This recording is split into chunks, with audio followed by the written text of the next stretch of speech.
Okay. So good morning, everybody.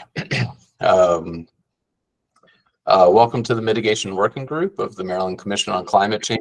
I'm Mark Stewart, Climate Change Program Manager at MDE. Note that we're recording this meeting for note-taking purposes, so do please mute your microphone unless you're trying to speak to the group. We have lots of people joining us today, which is great to see. Let's see, I know that we've got Edward filling in for Sonia. Are there any other people standing in for MWG members today?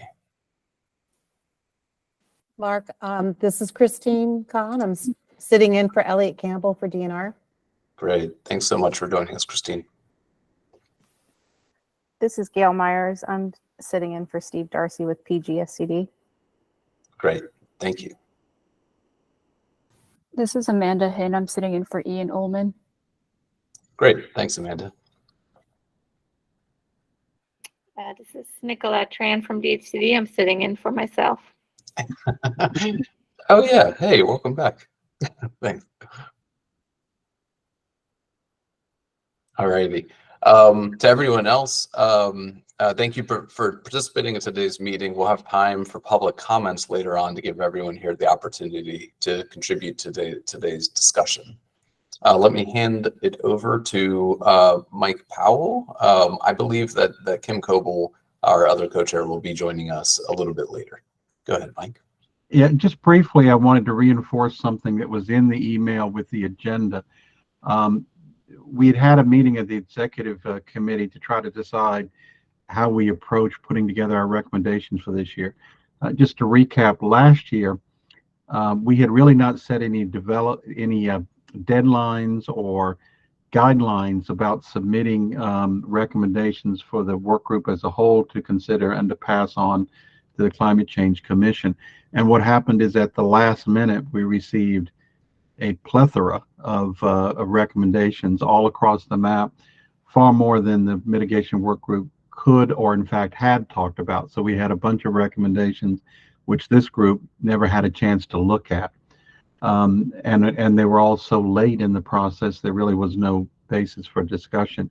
So to try to avoid that, what we've suggested is that we set a deadline as September 7th for any proposals from any mitigation working group member who wants to submit one for the working group to consider in their report. So September 7th, it's obviously fairly soon, but we need to set the deadline that soon so that we can get our reports and recommendations to the commission in time for the commission to make the recommendations to the General Assembly.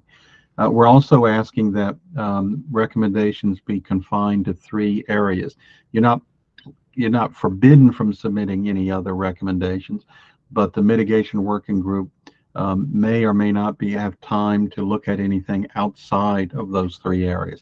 So we're emphasizing those areas. We'll at least have discussions of those. Those 3 areas are the one that we're talking about today: incentives and other measures to accelerate the adoption of electric vehicles. Secondly, incentives are barriers to accelerated solar development in the state. And thirdly, building electrification. And I think that would include some of the proposals that we've heard about trying to phase out fossil fuel in buildings, but also accelerating electrification. So again, we encourage you to make any submissions on those 3 areas by September 7th to the group as a whole, so we can try to schedule some time to discuss and certainly circulate the proposals for consideration by the mitigation working group for possible inclusion into the recommendation to the commission. Mark, did I cover it all, you think? And Suzanne? Okay. I think so, unless, do the members have any questions for Mike about that?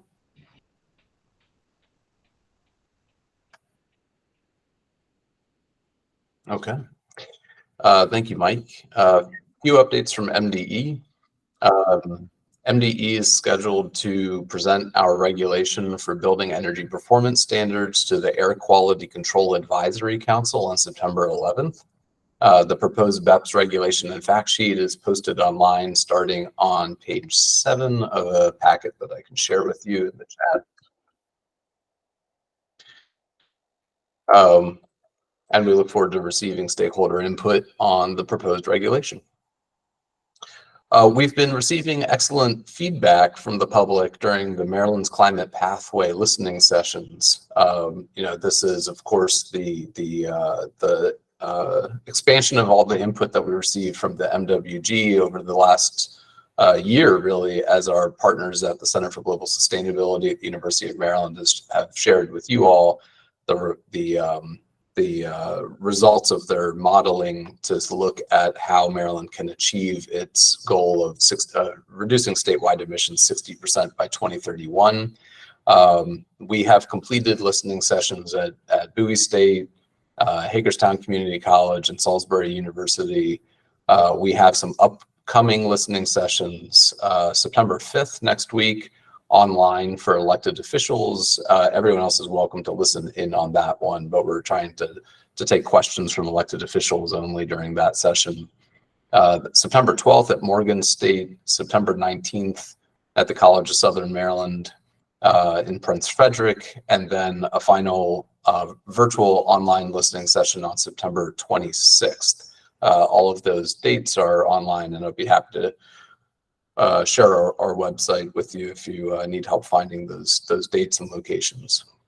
We're also collecting written comments on the pathway report, and we'll continue to do so through October 15th. Of course, we received a lot of great input from the MWG members during your discussions already. And also, final note from MDE, many of you know Kim Pezza on my team, who's been an outstanding member of MDE's climate change program, and she's provided excellent staff support to the MWG for several years now. With very mixed feelings that I share that she's been named the incoming Climate Resilience Director for the Office of the Comptroller of Maryland. So we're very sad to see her leave MDE, but so happy that she'll continue to advance the state's climate policies in a new capacity. So yeah, thank you for taking to the memes and helping celebrate Kim's accomplishments. So very, very sad to see her go. But Kim, thanks so much for everything that you've done for MDE and the MWG. All right, so Mark, I think we had a hand raised. Oh, sorry. I saw lots of celebratory things and missed if there was a hand up. Is there a hand up from a member? Jennifer, did you raise a hand? I was trying to applaud and clicked the wrong icon. Okay, sounds good. Thanks. So we have put a hefty chunk of time on the agenda today to try to begin to bring to an end an almost 2-year topic of discussion for the MWG on where the state should go, if any change should be made to its incentives to help people get into electric vehicles. The focus, as many of you know, has been on accelerating light-duty EV adoption. So just as a reminder, the recommendations that we've heard, the work of the consultants have really focused on light-duty, cars, SUVs, pickup trucks, not the heavy-duty vehicles, not heavy-duty fleet electrification, but rather, the consumers and the light-duty fleets that make up the majority, of course, of drivers and vehicles in the state. We circulated a 2-pager with you all. Should also be posted on the MWG's website if you need help finding it, with a brief compilation of some of the ideas that we've heard. So the first page of it, and actually let me make sure that I share the MWG website with you in case you're needing help finding these materials. There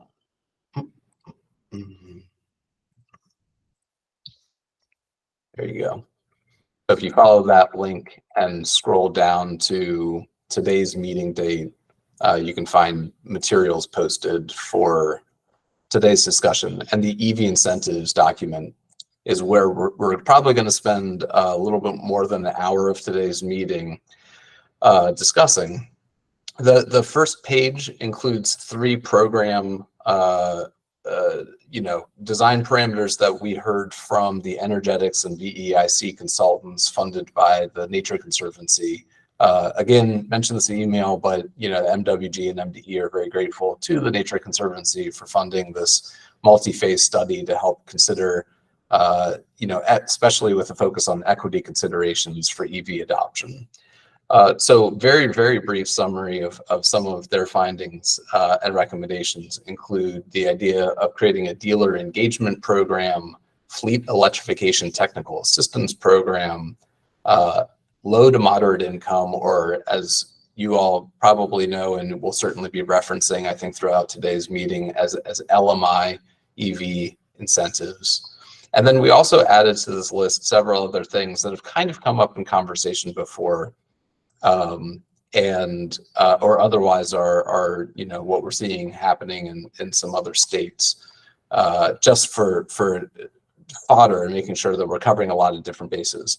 We also don't assume when we were putting together this that we captured all of the good ideas that you have on EV incentives. So we're still also at the point today of being open to hearing your suggestions and your latest thoughts on what's the right way for a state to incentivize this. And one flag is that in the year and a half or so since we started this discussion, the marketplace has changed quite a bit. Today, the best-selling car in America is an EV. As of July, EVs, the average price of an EV has fallen to the point of, with the federal incentives, the average transaction price of a new EV is now lower than the average transaction price of a gas-powered vehicle. That said, there's still relatively limited supply and options compared with gas-powered vehicles. So, we're still seeing the beginning of the transition. I think that we're somewhere, as of last month, maybe 11% of new cars sold in Maryland were EVs. I'd have to check that, so don't quote me on the 11%. So we're still not there yet, but the marketplace has definitely changed. The existence of the federal incentives and the uptake of them is I think important context for the continued conversation that the MWG will have today, and hopefully kind of firming up in recommendations at the meeting that happens actually just in 2 weeks from now. So also flag in case anyone needs to leave early. Our next meeting is actually just 2 weeks out on September 14th. And we are hoping to have more of a focused conversation on what the MWG's recommendations might be for this year, starting in that meeting. So trying to collect your thoughts, opinions on EV incentives this meeting to help the staff here try to gel some recommendations for continued reflection from you all at the next meeting. So I think starting at the top of the list, and we have maybe 10 minutes or so to discuss each of these programs if needed. Wanted to get your inputs on what we heard from BEIC and Energetics around the recommendation for a dealer engagement program. So this is the idea of creating an incentive of $200 to encourage dealers to participate in a training that would then unlock the potential for a car salesperson to get a $200 bonus from the state to sell an electric vehicle.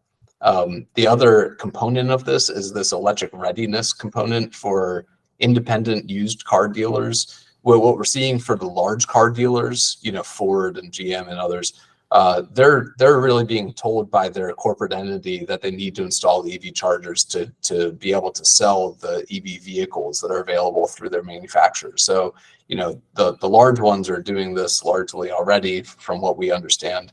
But some of the independent used car dealers may have a harder time adding those chargers to make sure that they're able to handle a used EV fleet. So the recommendation was providing up to $50,000 for electric readiness for those independent used car dealers.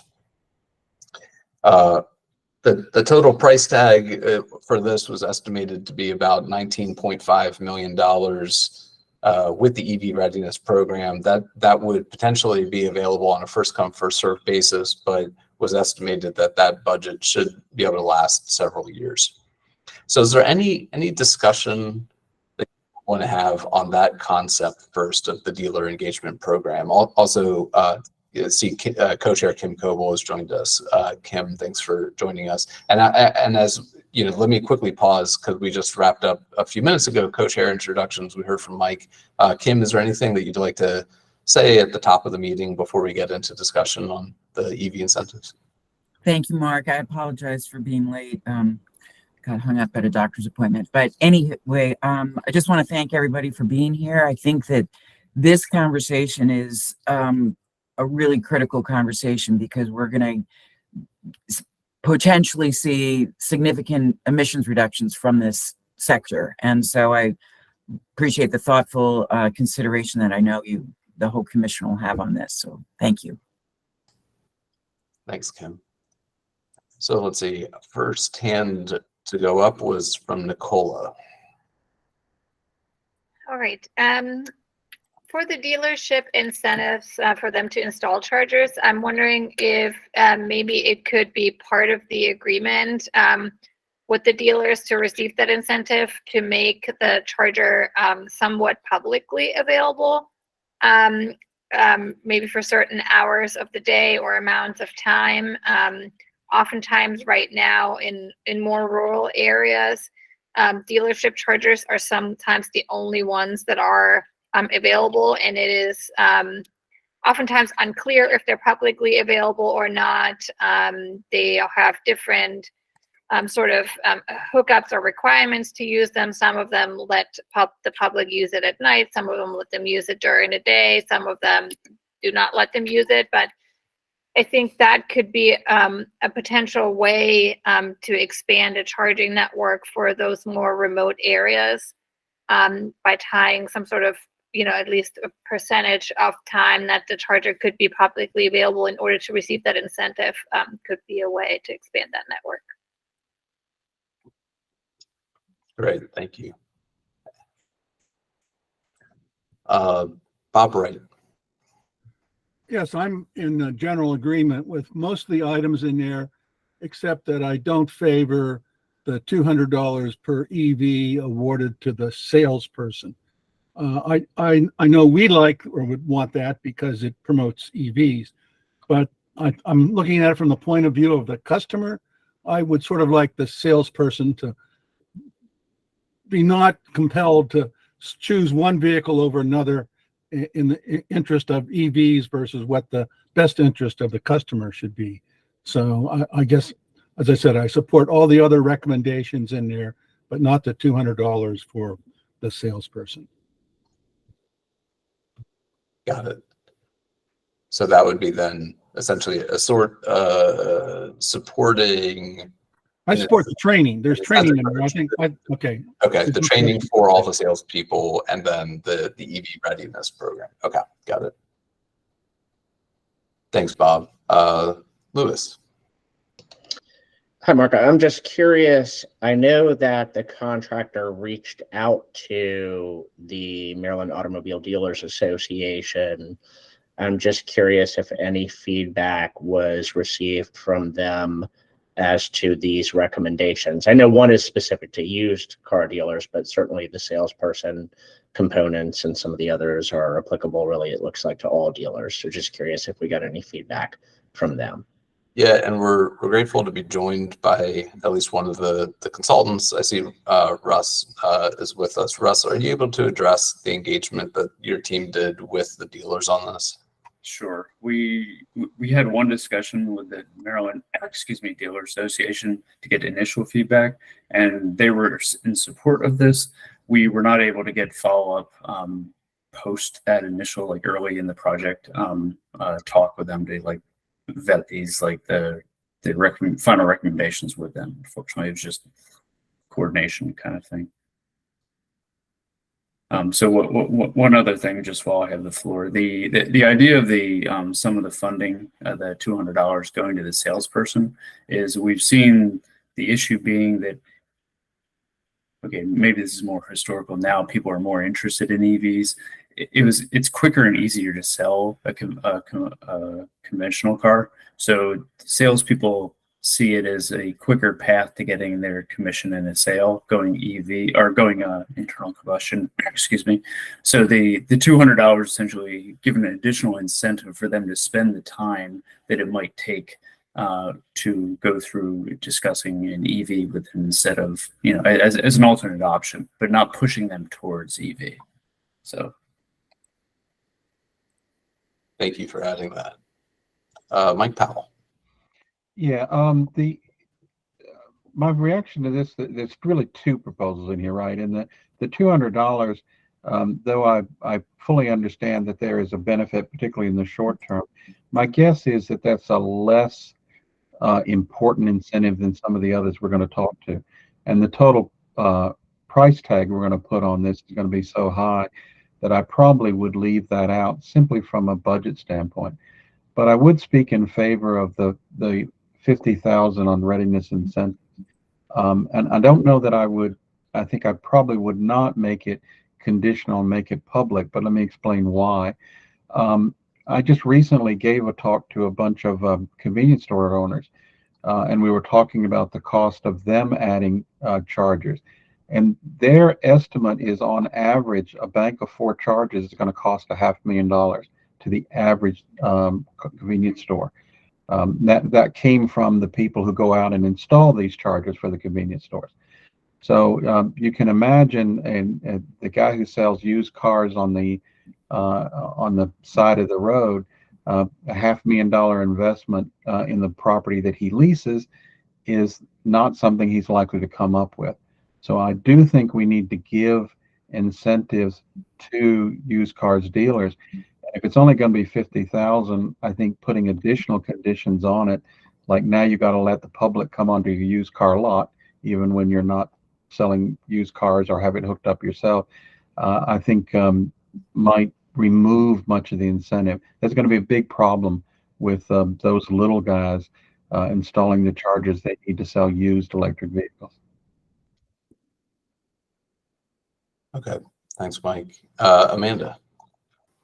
I just wanted to echo what Mike said. From MEA's perspective, this dealer engagement proposal is one of our most strongly supported proposals out of this 2-pager.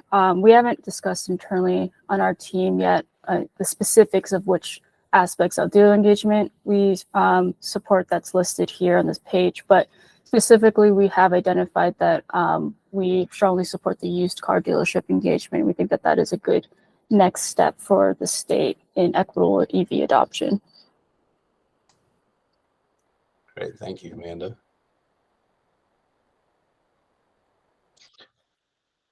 Other comments really on any aspect of the dealer engagement program?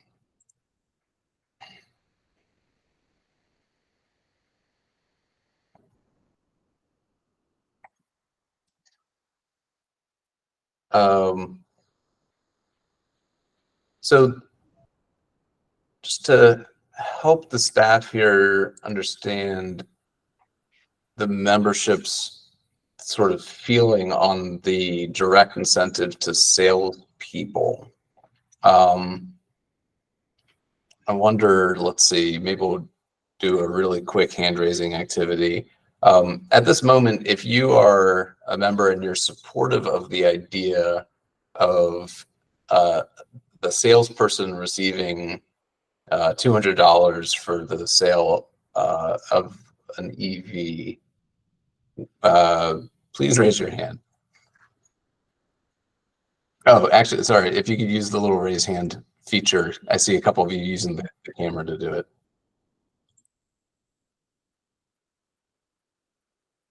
And at this point, the vote is members, right?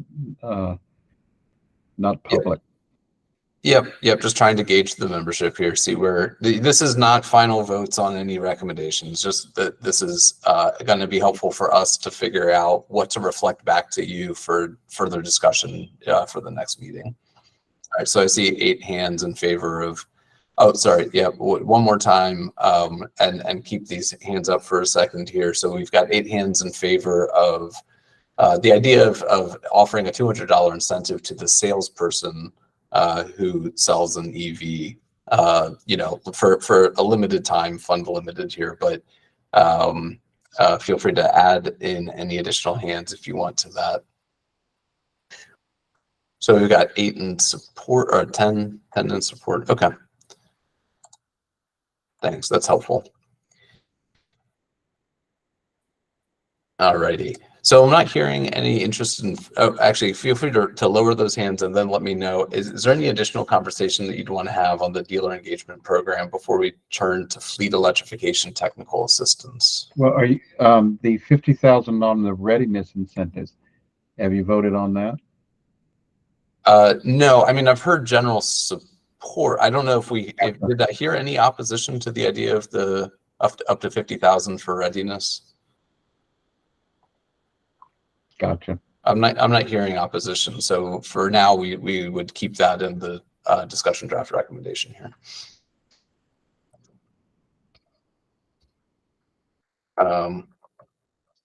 And I think that we had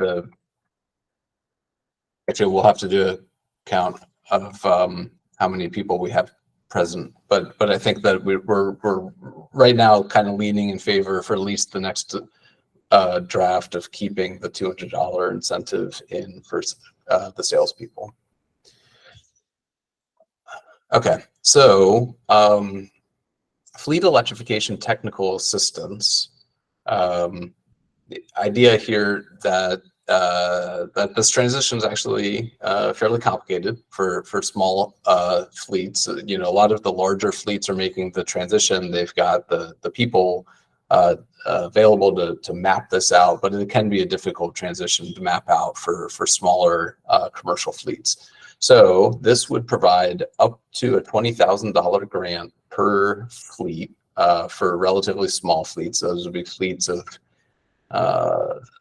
10 to 199 vehicles to provide technical assistance for recommending specific EVs that fit in the fleet's needs, developing an electrification plan with the fleet manager, modeling financial savings from the EV transition, and then there'd be a follow-up to check on the implementation status. Estimated budget here is $2 million. This could also be, you know, a one-time funded initiative available on a first-come, first-served basis. I see some hands coming up on this. Dr. Holtman. Sorry, Mark, that was left over from the vote. Oh, got it. Thanks. Dr. Wright. Yes, to me, it's not clear who's whether someone's receiving this technical assistance, like the small fleet dealer, or whether we're asking some other entity to sort of be a resource. It's not clear in this presentation, sort of who's providing the technical assistance. Is it, you know, is it training someone in the small fleet dealership, or is it training some consultants that would work with the small fleet dealership? Yeah. Clarify that. That would be good. So, Russ, I believe that the recommendation was that the grant be made available to the fleet manager to hire to contract out for technical assistance. Is that right, or was the intent that it be that it's the state itself providing the technical assistance? Right. So the recommendation was that the state would provide funding for the work to be done for a fleet, but the work actually be done by either like a state selected contractor or a pool of selected contractors. You know, so there's a similar approach. You can leverage it over a bunch of fleets for cost effectiveness, so you can get a lot done for $20,000. So it isn't for each fleet to have to do their own like solicitation to find support to do that. But it was like for the funding for a qualified consultant vendor to come in and do that for them. Thank you. Yeah, I was going to ask about it. There's already a clean fuels technical assistance program, I believe, that sounds really similar to this, but I think is available just for local governments. Correct? Is the idea here modeled on that program? And I'm curious, since something exists that sounds a lot like this, do we have evidence that this works and is in fact really useful for folks with small fleets? And if so, it seems like an easy thing to support. I wonder if Amanda from MEA could speak to that. I can chime in a bit. I do think, in short, that the Clean Fuels Technical Assistance Program that we've offered during fiscal year 21 and 22 have been useful for the local governments we've been working with. I think that in the last year or two, we've seen a lot of inquiries from the public or like just companies in the state who are looking for technical assistance programs. But at the time, MEA does not have a program to offer to non-local governments. And so I do think that there is the demand for this. And I do think that if we go with this technical assistance program, we could use a lot of the framework that MEA currently uses to model this new program off of. Though I do think that I think having these fleets be able to track the data that the contractor or whoever will be doing the technical assistance will be much more of a challenge than as compared to local governments already having some of that data.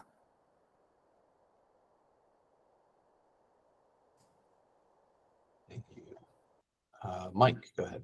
Yeah, let me just speak briefly in favor of this. I mean, what I envision is, a guy who's got 15 plumber trucks, right? And he's a local plumber. He's got 15 trucks that go out there. He doesn't have the time to sit and do an evaluation of how much money he would cost or save for an electric vehicle. And I think that's the kind of thing this is targeted for. And my understanding, as you just heard from MEA, is that it's work for local government. I think we need to give small business a hand here. So that's why I support this.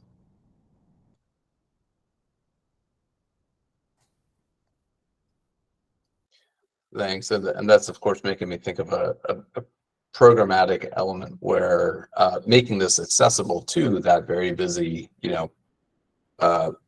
plumbing contractor who has a fleet of 15 might mean that there's kind of a state component in terms of outreach and ease to, provide this information and hand-holding to help them apply to get access to the grant and the contractor support. Yeah, but what you'll see is the same thing we're seeing now in electric chargers.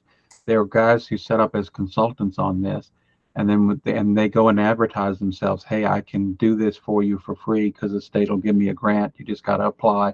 Here's the application form, sign here. And I think it'll get advertised pretty well. Good point. Good point. Bob. Yes, I want to put it in my own words to make sure I understand it. So the $20,000 would go to the fleet owner, but he can only use it for contracting out or hiring or however he goes about assistance in this area. So someone else would actually be providing it, but it starts with the $20,000 at the fleet owner.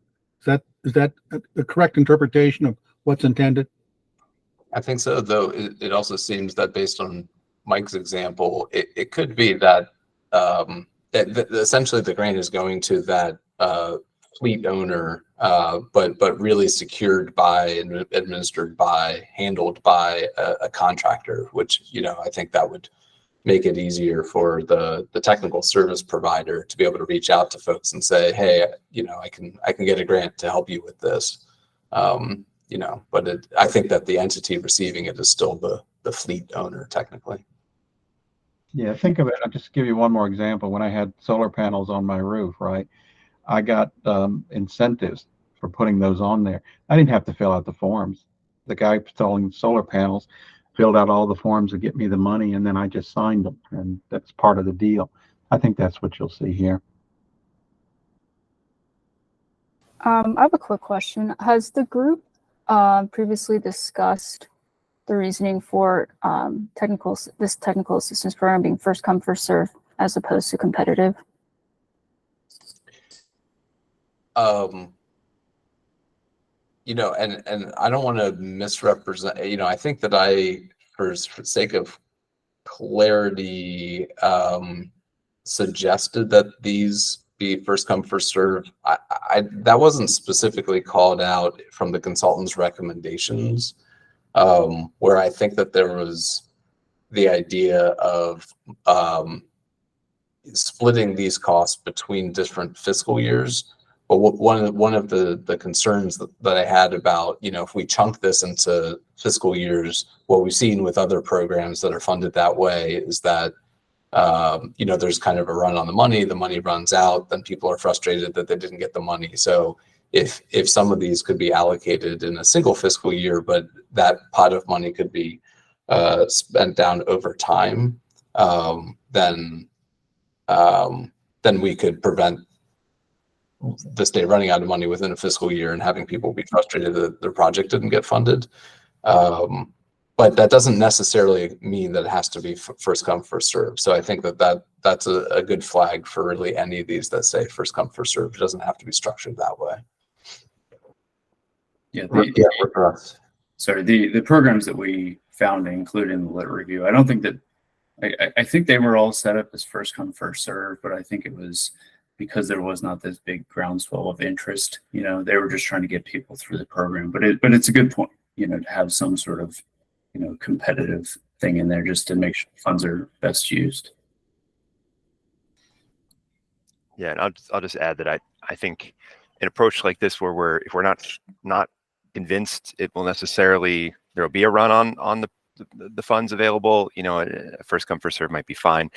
I would very much support, and I think Mako would very much support, a geographic allocation here, where we make sure that it's not just one area of the state that ends up using up all the funds. I wouldn't support a competitive process. I think something like this, especially with the example, the plumber trucks example that Mike gave us, we don't want to put folks in a position of having to invest a lot of time in a competitive process to be able to utilize funds like this. We want to make it as easy as possible for folks to do that.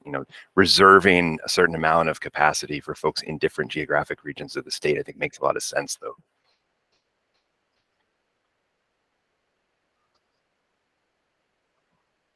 Thanks for that comment. Other comments on fleet electrification technical assistance?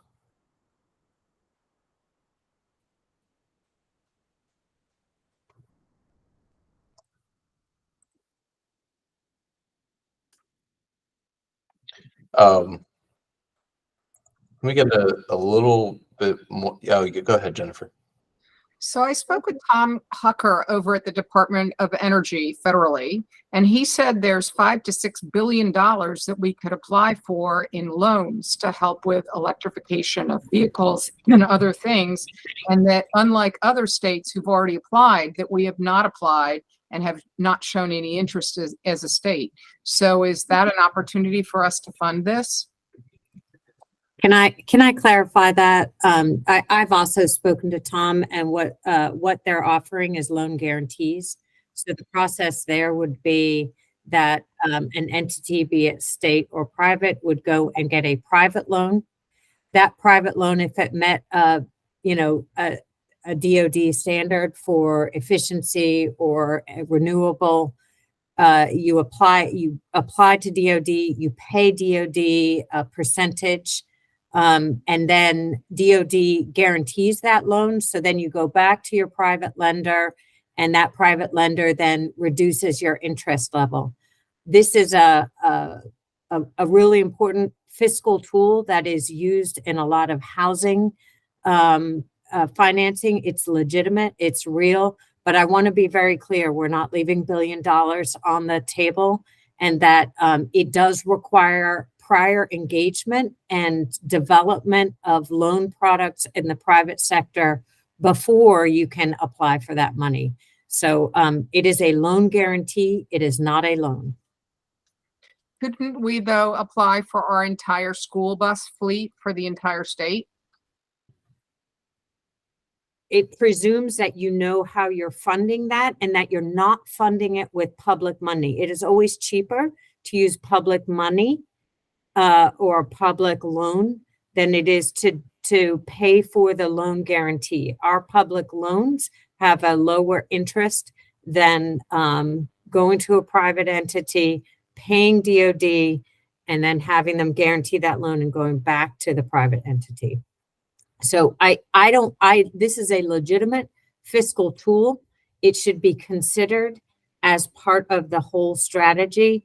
it is difficult to start with this strategy. So I think it's something that we should continue to consider and include in our financing strategy for the state.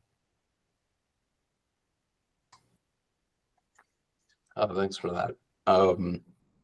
I don't think I heard any voices in opposition of the fleet electrification technical assistance. So I think that we had some flags there about improvements, unless there's any further discussion you want about the idea that about geographic distribution of funds to make this maybe more equitable and accessible around the state. Were there any other modifications or input on the idea of geographical distribution that you want to share before we turn to LMI EV incentives? Kim. Yeah, I strongly agree with Garrett on that. I think the geographic allocation is critical. So highly supportive. Great.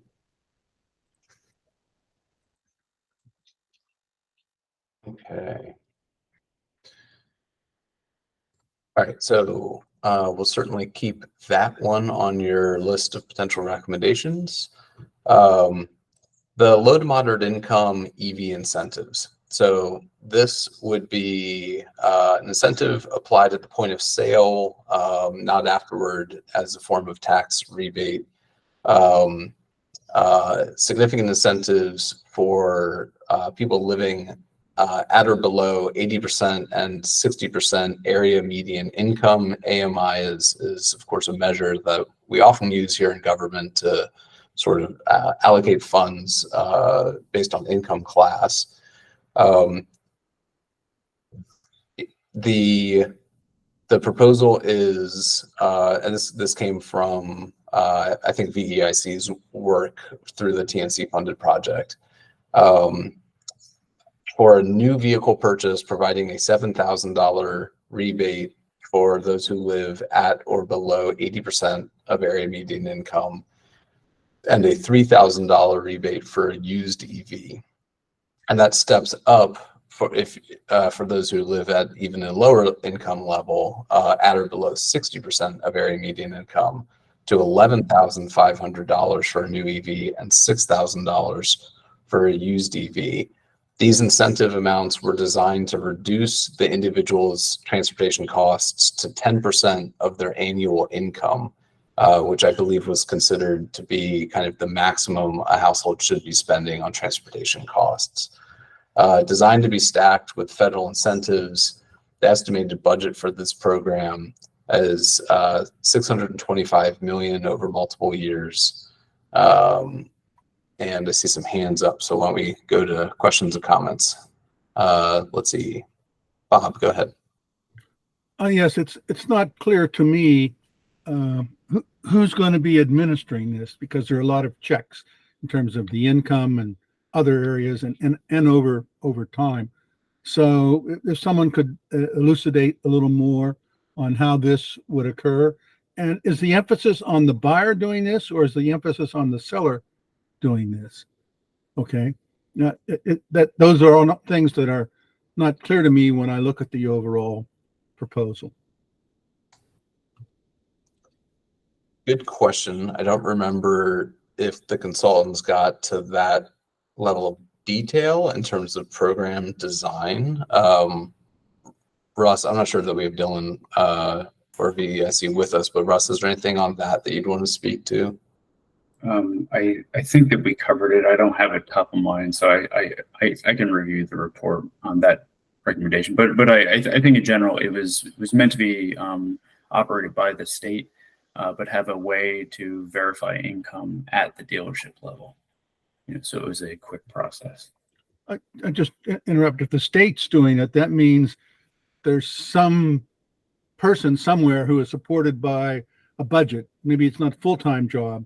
But so that's an additional cost, and many times in government, these small tasks that add up, the people don't want to support it in their budget, or the legislature doesn't want to support it. So I think that's something to consider. Thank you. Nicola. And to add to that also, if there is state involvement in income verification and qualifying customers, that will slow down the process of, I think, the sale. And as well, there would be some back and forth there between dealer and state and purchaser. But my question was similar. I was also wondering how the income is going to be determined, what kind of documentation customers would have to show to document income and who would look at it. So I think that would be good to have some clarification on that income part in general. And then my other question was on the first come, first serve approach. Oftentimes we see that the slightly higher income levels are customers that are a little bit more aware and maybe earlier adopters than a lot of the very low income folks that are very disadvantaged and even access to information. And it could be maybe considered to have two buckets for the two income levels and have each of those on the first come, first serve basis, but not like one bucket for all, so that the higher income bracket could take away everything from the lower income bracket.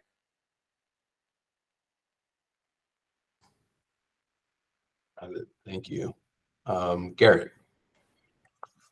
Thanks, Mark. I think, we generally very much support this idea. The idea of differentially higher incentives for folks with lower incomes, I think, is very, very important to have in the package here. I'm not clear on whether, even though these are substantially higher incentives, will they be, in fact, meaningful enough to drive different choices here in the purchase? Not sold on this, so I'm curious about where how the estimated budget was created. We're assuming a certain amount of purchases will in fact happen, and kind of what's the basis for believing that this many people will indeed be able to utilize incentives at this level. I'm curious about that. Curious about whether that's an annual budget number or if this was something else. I think the thing that's most important about this is that it applies at the point of sale, and that's not something that you would have to come back and try to apply for afterwards. Our big question about this was, if we're really trying to drive different choices here, most people are not buying a vehicle on a spur of the moment whimsical decision, right? This is a thing you're thinking about for a long time in advance, probably especially at the income levels that we're targeting here. Is there a way to do this where the customer would know and have certainty well in advance while they're thinking about buying a vehicle that they will be able to get this incentive, where you aren't in the position of you show up at the dealership and you find out only then if the money's already used up or not? This is a thing you can get or not. If you know this 2 months in advance while you're thinking about vehicles, I think the potential for it to actually affect the decision you're making and drive people toward EVs is very real. But so it'd be great to see an effort to administratively make that possible for the customer experience. I think that's it. Okay. So what I'm hearing there is potentially a pre-qualification so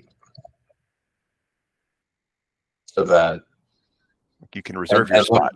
Yeah, let me not put words in your mouth, but if there were a pre-qualification program, then someone could have that assurance. I've met these qualifications, therefore I know when I go and get my vehicle, whenever that winds up being, I've basically got a check in hand from the state for $3,000 to get a used EV.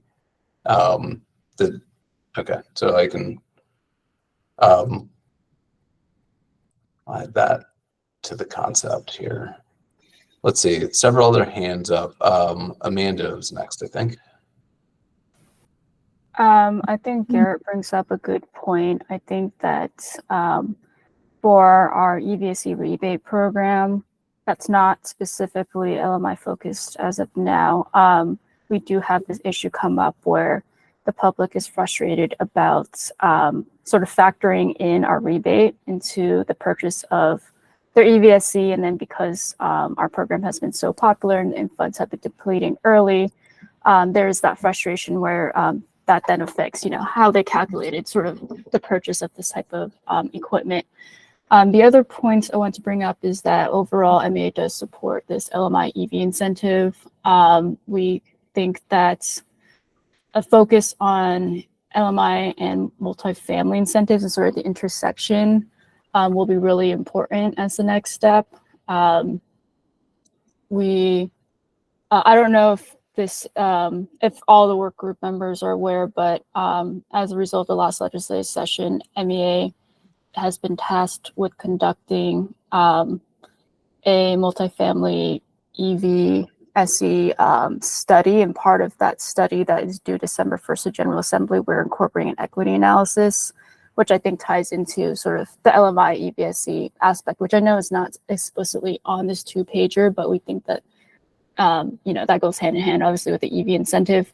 And then I just wanted to also echo the concern with administrative burden for income verification, et cetera, for these programs. Our assumption would be that based on how existing programs are administered, more of the vehicle-focused incentives would probably be tasked to MDOT and MVA, and more of the EVSE incentives and possibly the fleet electrification technical assistance program would be tasked to MEA. Right. And going back to, thank you, Amanda. Garrett, you'd asked about the price tag on this. This would be the 625 million is a roll up of the multi-year cost. And going back to a comment I made earlier with these consultant recommendations, and I think that maybe in the consultant's report we saw, and I'm forgetting now, it may have been broken out in terms of just fiscal year costs. I rolled those up into the total cost, again, in case we ran into the situation where there would be not enough money within a fiscal year, and then people are applying and then not able to get the rebate. I don't know. I mean, fiscal realities being what they are, I don't know that it'd be possible, of course, for the state to be able to come up with a chunk of money that is meant to be distributed over multiple years versus, binning it in different fiscal years. But anyhow, that is a roll up of the consultant's estimate over multiple years. I believe 3 or 4 years of cost. Let's see, Tom. Thanks, Mark. Last year, we made a recommendation that the Maryland Clean Energy Center offer low interest guaranteed loans. And I'm wondering if that is incorporated into this proposal, or is that separate, or is it no longer under consideration?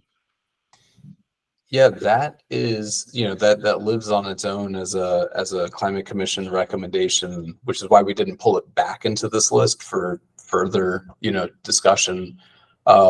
I would need to check in with MCCC to see if they've made progress on it. It was definitely on their radar for their development of all of their sort of financial strategies that they were looking at, but I don't know if there's a specific update, and I'm not sure if we have someone from MCCC on the line today.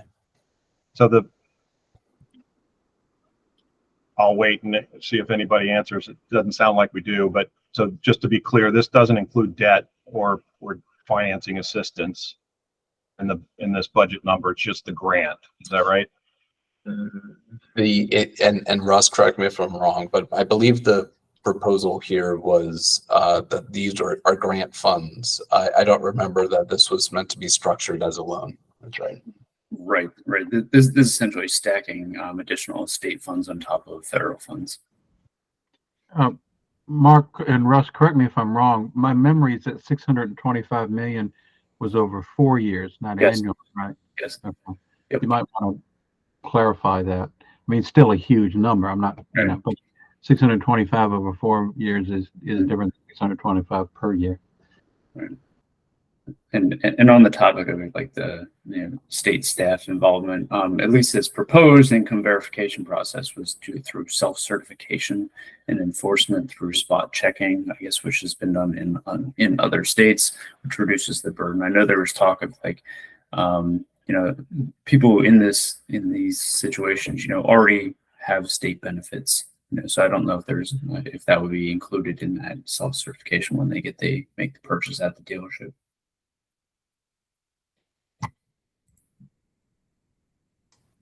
Thank you. Jennifer.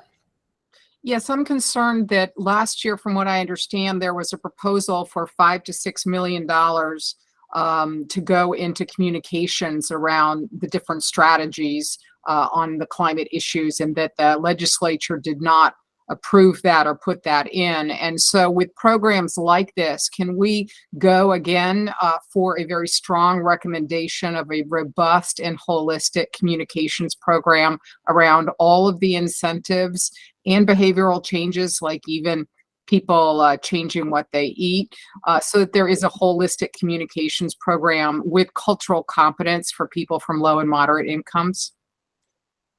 Yeah, and for everyone's benefit, this was a recommendation that came through, I believe, the Education, Communications, and Outreach, or ECO work group of the Climate Commission, and the Climate Commission endorsed it in last year's annual report to for a multi-million-dollar education and communications campaign, especially to get the word out about all of the federal incentives that are available. So you're right that is a recommendation that was made last year and not enacted yet. So I think that's fair game, of course, for the mitigation working group or Jennifer, the commission to refresh that recommendation and bring back to the commission for consideration this year. Sure. Thank you. Bob? Yes, I'm thinking in particular to the low income. Most likely, at least in my mind, they will be buying a used car and not necessarily a new car. And although new car dealerships sell used cars, many times there are just used car, I'll use the word dealers, and actually individuals who may sell more than one car in a year. So I'm not quite sure how a buyer would, I don't know, apply for or get this incentive, especially when he's going to smaller used car dealerships and individuals who trade cars. It's just not clear that they would qualify. And I'm not sure about the moderate income. They're far enough up the income to possibly go to a new car dealership for a used car. So I guess I'm asking, does anyone know when a moderate or low income person purchases a car, where they're making the purchase? Are they making it new car dealerships, at just used car dealerships, or from smaller entities? So I guess a couple things to contribute, but I can't fully answer your question. But one thing that I think that we maybe heard or I read elsewhere was that for new car sales, more than 80% of new cars are purchased by middle and upper income families. So this, when you look at the low to moderate income, it's almost exclusively used car purchases. Where they're buying it, if that's at a major, car dealer, used car lot, through, Facebook Marketplace or from neighbors or other means, I don't know. But I see some hands up, and others on the line might have more information. But actually, on that, it's an open question. I know that Tim, you had your hand up, but I think that was before Bob's question. Was there anyone who has information to help answer Bob's question specifically?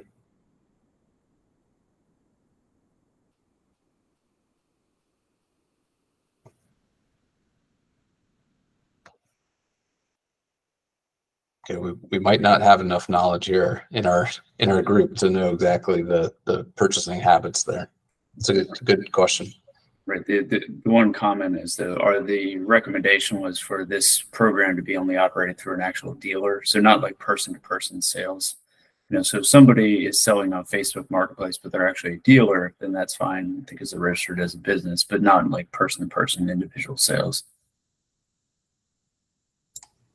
Thanks. Tim Shepard. Yeah. Hey, Mark. This is just An FYI, I think we have to be careful when we talk about stacking federal and state incentives. That $7,500 federal incentive, that's up to. So for instance, if I owe $2,000 in taxes, that's all I'm getting back. And I think when we're specifically dealing with the demographic we're looking at, most of them are not going to be in that higher tax range. So we got to be careful not to mislead them, because we'd hate to get pressed where, oh, I bought an EV, I was told I was going to get $10,000 back and I got $3,000 or $4,000 because I didn't owe in taxes all that amount. There's that thing we have to be careful about talking about stacking that incentive, because really for a lot of this group, they're not going to come close to $7,500. They'll probably be significantly less because, what they get taxed each year. Am I right in thinking that starting next year, the federal incentives on both new and used will be transferred, like it can be taken as a point of sale rebate and assigned to the dealer? And I guess does that create an opportunity for people without enough tax liability to get that full amount, or is that point of sale rebate still based on their tax liability? Do you know? Does anyone know? I know that there's a change in how the federal incentives will be available from this year into next. I think you're right, Mark. I'm trying to remember. I gave a speech on this not long ago, and there's so many things to talk about. I'm not sure I got it right, but maybe it changes in 2024. And I think it will be more widely available and be at the point of sale. I think we should just, make sure we clarify that point and get the, appropriate messaging out to the people on that. Yeah, for sure. I'll try and do my homework on that too, so that we can pull that into our conversation for the September meeting. That's a very important structural change to the federal incentive, because as Tim's pointing out, if someone has $1,000 tax liability, they're very limited in their ability to take advantage of any of these federal tax credit programs. But I think that was maybe opening up in a different way in 2024. But Mark, just to clarify though, on the LMI incentives we're talking about here, the proposal is not that these are tax credits in any way. The proposal here is we're going to find a way to deploy this as a reduction in the price at the point of sale. Right. The state contribution. Yeah. Right. Yeah. And Tim's flagging the very good point that we don't want to mislead people to say, oh, you're going to get, $3,000 from the state for that used EV, and we guarantee you're going to get the $4,000 federal for that used EV, when, tax liability and other factors come into play there. Right. Let's see. Going back to the hands, Jared. Yeah. Hey, just quick question for clarification on the 10% of an individual's annual income. Is that just the purchase of a car? That doesn't include any other factors, like potentially if some people wanted to install a charger, et cetera? I just wanted to know what's playing into that. So that might be a question for Russ, but I think that was car purchase plus annual fuel costs and maintenance. Is that right? I think there's annual transportation costs. Sorry, average annual. So maybe you take into account the charger installation and spread that over several years. I don't think that was specifically thought about, or was VIC's focus really. Thanks. Okay, so I've heard some really good ideas regarding LMI incentives. I don't think I've heard anyone with outright opposition to the concept of providing a higher incentive level for LMI households. But it's important that everyone chimes in with their opinions here while we firm up kind of next phase recommendations. So in my notes, I've also got a note about, pre-qualification, basically try to make this simple so that someone could pre-qualify and basically bring a check with them, if you will, to buy that vehicle outright. Some clarification needed around how this interacts with the federal incentives. Considering binning incentives by income category so that those at the 80% classification don't take advantage of all of the funds and leave nothing for the lower income households. Other comments on this one? Excuse me, before we go to the next.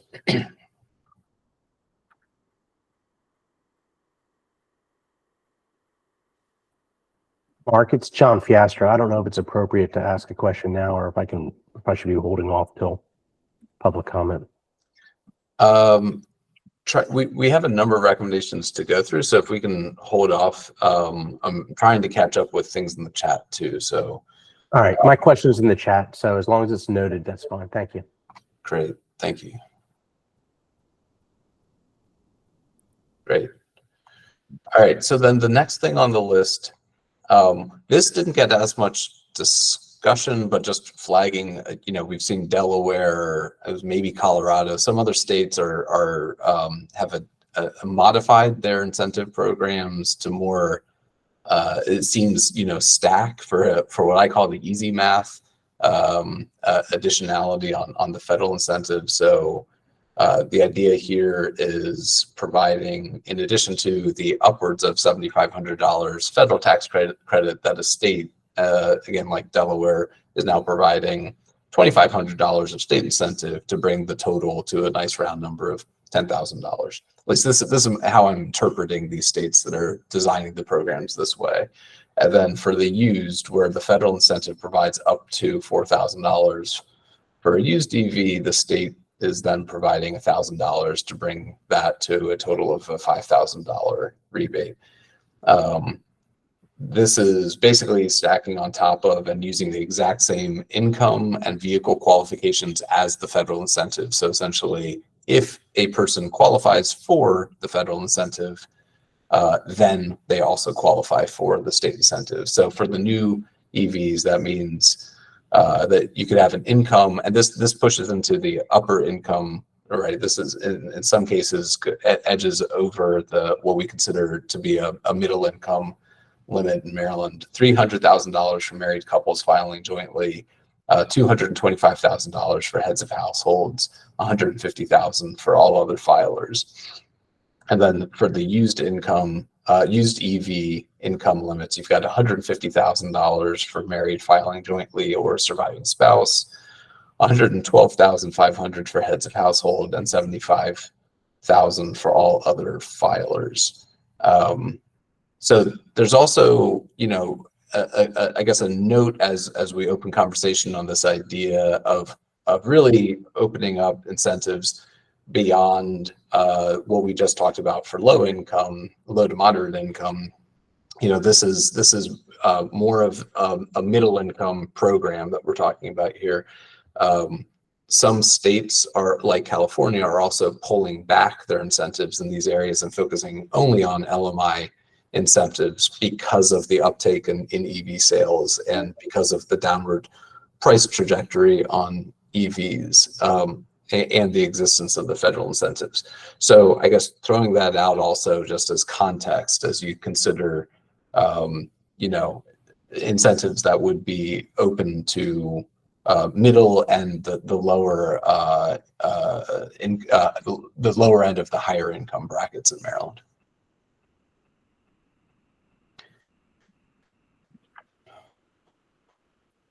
Thoughts, discussion on this one?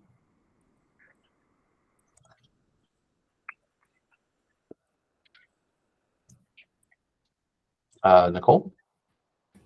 Yeah, hi, this is Nicole from OPC. Is there a, I guess, family size on, for example, the 300,000 for married couples filing jointly, or is that a family size of 2 making 300? I guess I struggle with whether we need an incentive if we're talking about some of these higher income brackets. And I'm not saying we don't, but I struggle with that, or whether the money should be going to people with lower incomes. I don't believe there were additional qualifications on the federal incentive in addition to that. So I don't think family size is factored into the federal incentive. Okay, okay, thank you.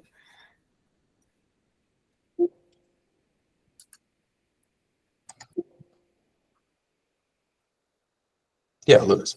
Hey, Mark, I'm just not clear on the income levels for the used EV piece. Is that mirroring the federal piece as well?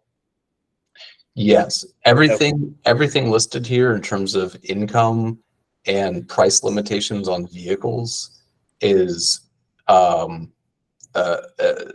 copy of the federal. So all this is saying is if you are eligible for the federal incentive, you and your vehicle, then you would also be eligible for the state incentive.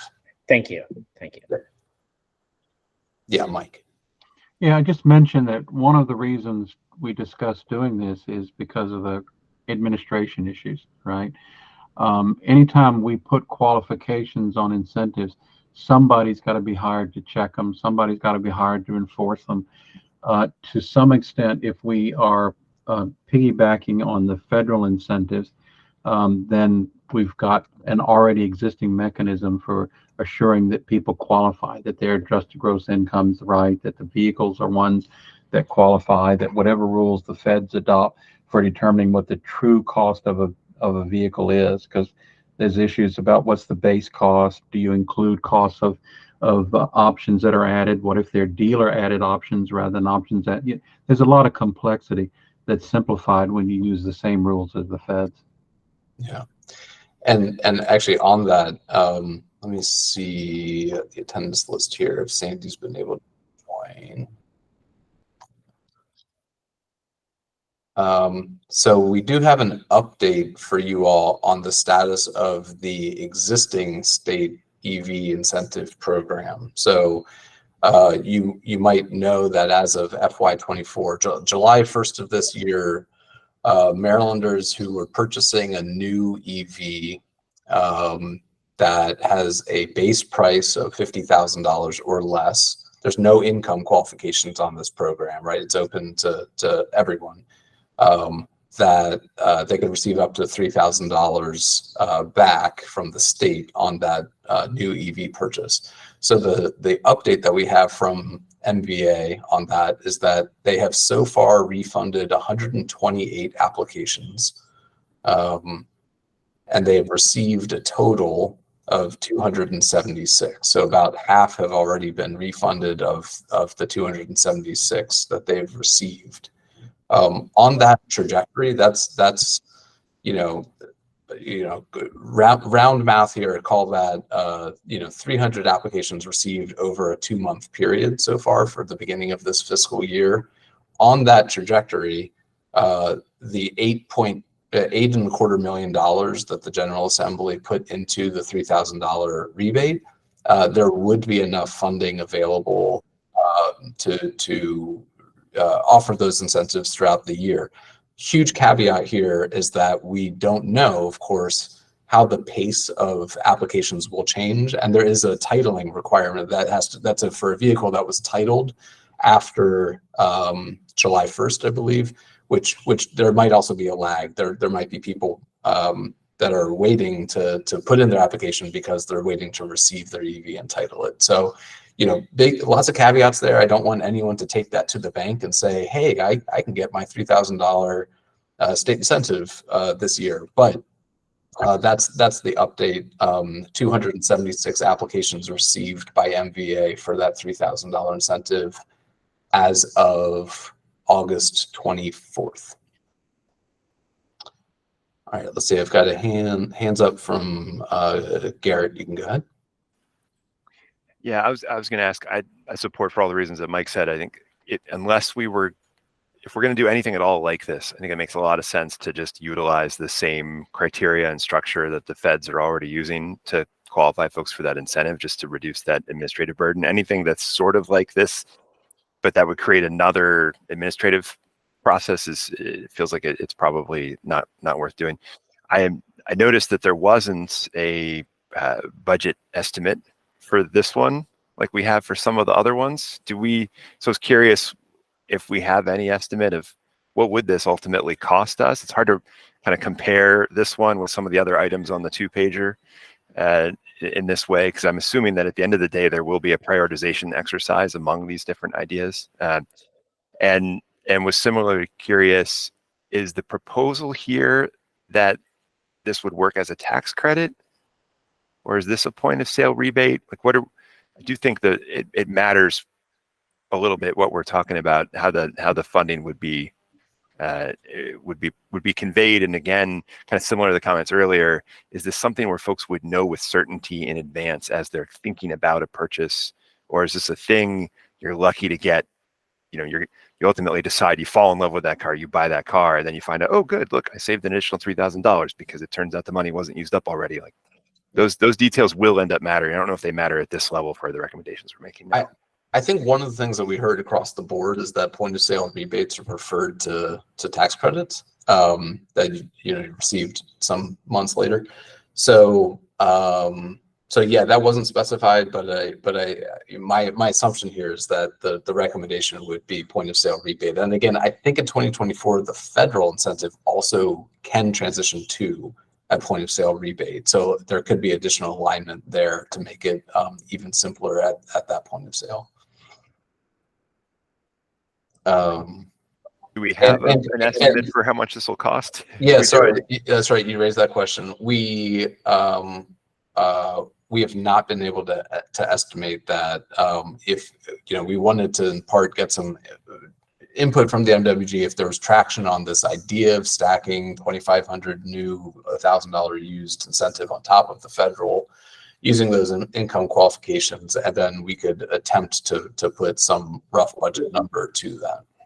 Yeah. Well, so I guess in general, I would say that I think there'd be a lot of support for this. And when it comes down to prioritization, I would prefer, and I haven't talked about this with Mako yet, but I would prefer to see a prioritization toward making sure there's funds for LMI over just doing this and dropping the LMI piece. But ideally, we could do everything, right?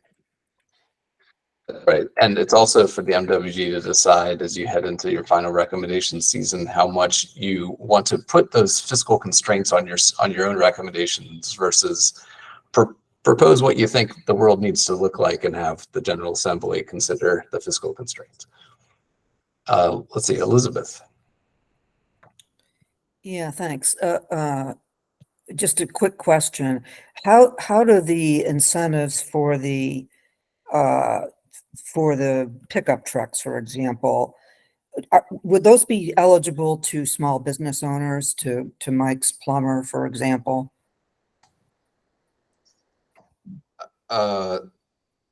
So I think the answer to that regarding the federal incentive is yes, it is available to that, for like a corporate fleet purchase. Someone correct me if I'm wrong on that. So if this were stacked and modeled exactly off of the federal, then yes, that fleet owner would also qualify for this. Okay, thank you. Yep. Bob? Yes, it's not clear if you are a Marylander, which means you live in Maryland, but you go out of state and purchase the car, the EV, you come back and then you register it in Maryland. Do you still get the state incentive? Interesting design issue. I suppose that's not specified here, so open to input. Is the requirement that the vehicle be purchased in Maryland, or can the person purchase the vehicle anywhere, and so long as they're a Maryland taxpayer, they are eligible for the incentive? I mean, I can tell you what my recommendation would be. If it were titled as a new vehicle or used vehicle in Maryland, then I'd have the incentive, because you got to title it here. But we really care about whether the vehicles in Maryland are producing less greenhouse gases wherever they came from. But that's just my suggestion. I don't think we discussed it before.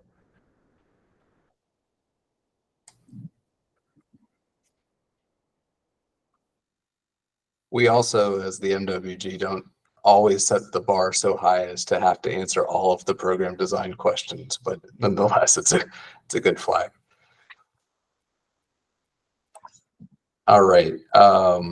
So we have about 10 minutes left on my ideal agenda for the time that we would spend on this, and there are 3 more concepts to float out there, although possibly 2 of them would generate less discussion. But wanted to throw back onto the table something we heard, I think, almost a year ago from Cultura when they came and talked to us about the super user bonus. Now, this is a little bit of a modification of this, but we have seen some states over the last year starting to move in this direction of offering additional incentive, basically speaking, for people who drive a whole lot and consume a whole lot of gas. So Cultura found that roughly 10% of drivers who consume at least 1,000 gallons of gas per year represent about 30% of the total fuel consumed. So there's significant emissions benefit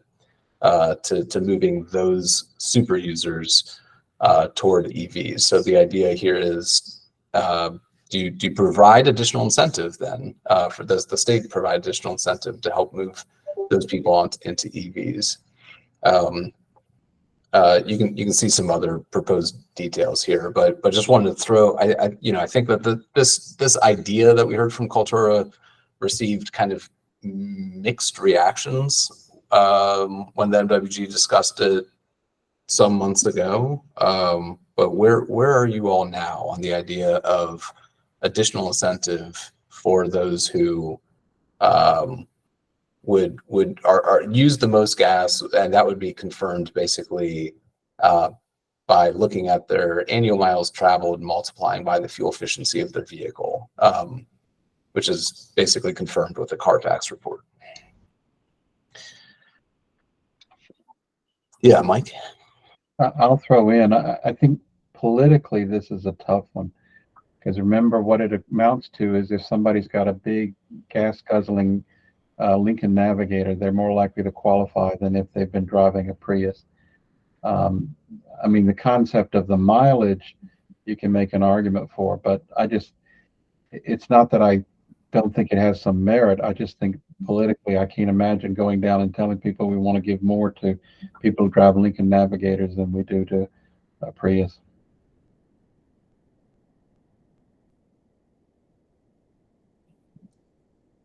Does anyone want to disagree with Mike and keep this alive, or or should we move on to other recommendations here? Yeah, Kim? Yeah, I mean, this is a tough one because I agree with Mike that politically it's a hurdle. And yet, if we're looking at emission reductions, and especially in areas such as rural communities that are going to be less likely to buy an EV, we're basically incentivizing a target audience. So at this point, I would like to keep it on the list. Where I'm coming down on most of these things is how's the whole package look? And I think Garrett said, at some point we're going to have to prioritize these, and I agree with that, but I'm not ready to kick this out completely. All right. Strong voice of support for keeping it on. Yeah, Garrett? I'll add another chime in on keeping it on. I'm trying to guess at how this plays out in real life, and I'm just imagining, so others will have maybe more data behind this. I'm imagining that this really amounts to an incentive that's targeted at small businesses in rural places in the state, because I'm guessing that the super users are HVAC contractors, that plumbers that drive vans that are going all over 3-county area in the work that they're doing. First of all, I'm imagining that this is eligible for commercial customers. This is not exclusively for a resident's own car, but that And I'm imagining that the folks who are really driving the most distances are going to end up being these small businesses, especially if we were to say, if you're a larger business with a larger fleet, maybe we limit how many vehicles, maybe it's just one vehicle out of your fleet that's allowed to be, to get the benefit here. But you know, mom and pop places that are doing a lot of driving, and I think that is who we would, you know, we get the best bang for the buck if we can help accelerate their transition to EVs. And I think the politics around if that's true, if those assumptions are true, that we would really be driving an incentive to help small businesses in more rural places. I think the positive politics of that might trump the, sorry, I shouldn't use that word, the concerns around the Navigator versus the Prius issue that Mike brought up. So I still like this one. Yeah, But I'd love to play that out. Is that really who would be benefiting from it? I really don't know. It's possible. It's an interesting discussion. I think most of the presentation, as I remember from Cultura, had focused on people who commuted long distances or who drove more gas-consuming vehicles. I think the focus was on who is putting the most greenhouse gases into the atmosphere, and therefore we need to target those. And so it wasn't necessarily business versus non-business. It was just people whose vehicles go a long bit of miles, even if it's somebody who's commuting from, the Pennsylvania line down to DC. Those would be the people you'd want most to give up their vehicles in favor of EVs. But it's an interesting issue. I hadn't thought about the idea of the sort of guys using a commercial vehicle here. And we noted in this document, Cultura found that super users are more likely to live in rural areas and spend around 8% of their income on gasoline, which is more than twice the average. So there is a rural, perhaps a slight rural bent to this in terms of the potential qualified applicants and an equity component there when you look at household spending on gasoline versus other households. Let's see. Sorry, go back to the hands here. Yeah, Louis. Yeah, I'm just not clear, Mark, from the bullets, right? If this is entirely focused at individuals, or if it does, would it also be an option for fleet-owned vehicles? So I think if we want to continue that conversation, we kind of do need to understand that a little bit more. So. Yeah. And is there anyone, it sounds like there's general support for the idea that this would be eligible to fleets. But was there anyone who would want to speak in opposition to that?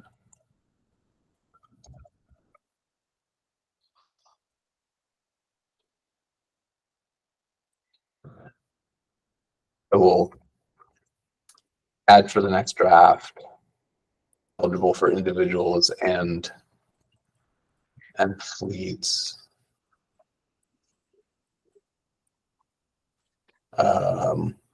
Okay, so let's see. Running low on time. Any quick input on the idea of an Easy Pass discount? This is a proposal that an EV owner would be eligible for 50% discount on an Easy Pass. The estimated impact to the state, at least in the first few years, would be maybe a 3.3% decrease in total Easy Pass revenue to the state. Yeah, Mike? Yeah, I'll just briefly talk and advance this because it may be something that I'd originally suggested. I'm worried that some of our proposals are going to be much too high for the General Assembly budget makers to pay for. So I'm also looking for something that might be attractive, but wouldn't break the bank. And we already have a discount for a right for EV owners to use the car pooling lanes on the two highways we got where it qualifies, and it seems to be very popular, even though almost nobody uses it on those two highways. So I'm looking for something that I think would appeal, and I think this would, and it doesn't involve a lot of overhead. So this is one that I really think we should include in the final analysis. Kim?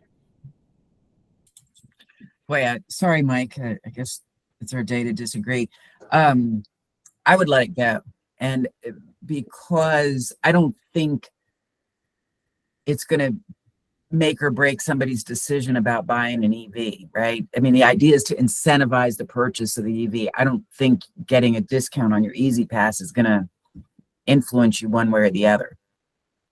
Number one. Number two, I agree with Mike. There's a fiscal impact with all of these, and I would rather money be spent on something that's more effective, in my mind, on incentivizing the purchase. So, yeah, I would take that and put it into one of the other higher priority recommendations. So I'd let it go. Do we know, Mark, how much that 3.3% is in real dollars? I'd have to get back to you on that. I'm not sure.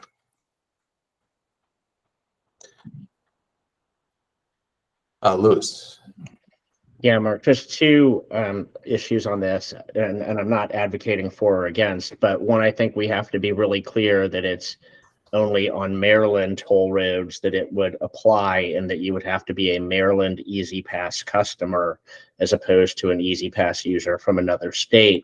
And the other piece is Maryland has huge discounts already for their commuter customers on Easy Pass. I only know the numbers on commercial motor vehicles, but I know at one time that number was somewhere in the 60 to 80% range if you were using every single day off of the traditional cash rate or full toll rate. And so I'm not sure how that 50% discount would potentially apply given the massive discounts for a regular commuter who uses Easy Pass already. So okay. All right, and then Bob, and then we'll have we might park the car-free tax rebate for the September meeting, just to fit in our last presentation for today. So I'm looking for a point of clarification. When you say it's a 50% discount on Easy Pass, are you talking about the tolls? So that if you use it for the year, okay, and you add up all the tolls, you're going to only pay half per month? Or are you talking about sort of the fee that you pay for getting Easy Pass, which is a small amount? I think the concept was originally like the commuter pass, that somebody who had an EV would pay a smaller amount, right? A commuter pass, you have to use it a certain number of times in order for it to save you money, but you're paying on a monthly basis rather than a per toll basis, and then you get a discount.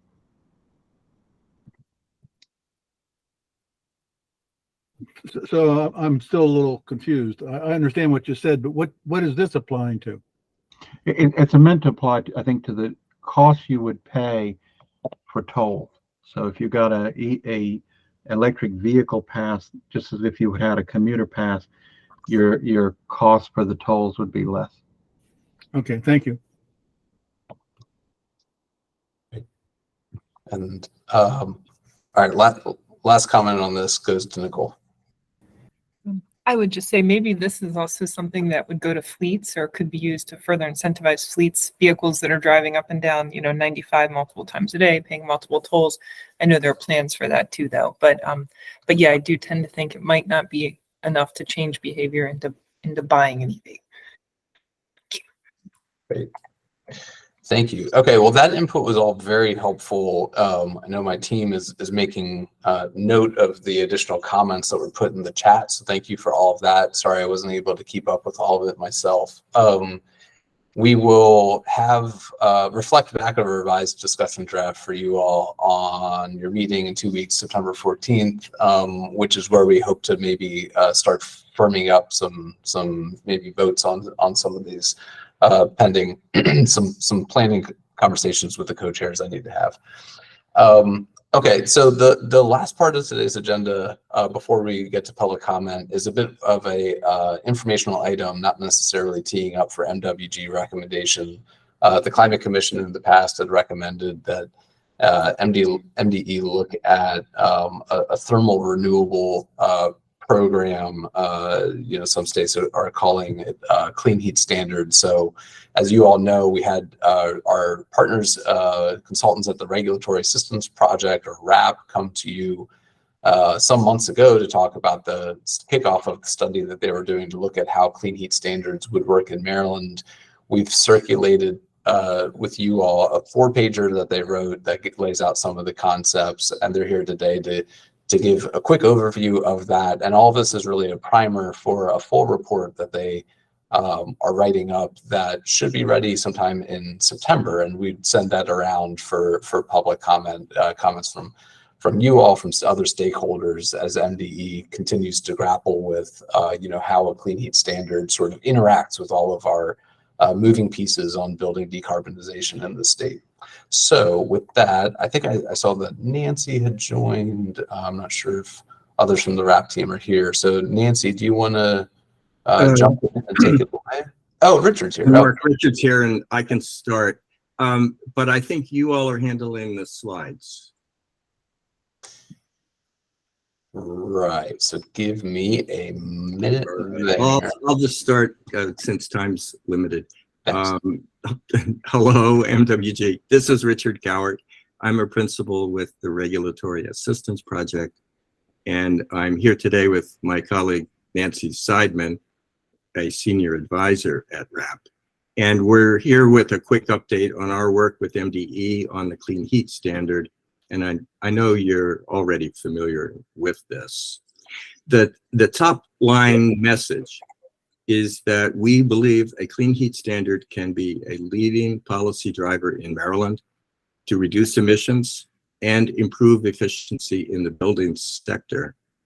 And also, the CHS can work well with companion policies in the sector as well. And we've learned through our work in a variety of states that it will take a variety of tools to achieve significant reductions in the building sector, and that it's important that these tools be able to work together.